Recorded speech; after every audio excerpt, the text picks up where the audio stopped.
Welcome to the NoobTube YouTube channel for day 212. This was the 30th of March 2023, a Thursday. So we started the day off, did exercise, worked on insurance, worked on books, worked on Remote Wellness Academy, and studied trading. And I also took care of a lot of personal business. And today, my gratitude is for the people who are grateful to me.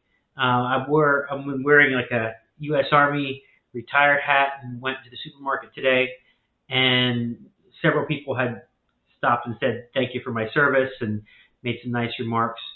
So I appreciate the people who appreciate me, and it's heartwarming. I just did my small part.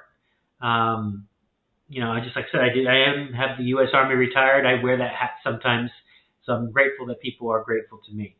So, and I'm grateful for other people who've served and served in different capacities. So, gratitude is something we all have an infinite supply of, and it's a currency that you can keep on spending. And the more you give out, the more you get back.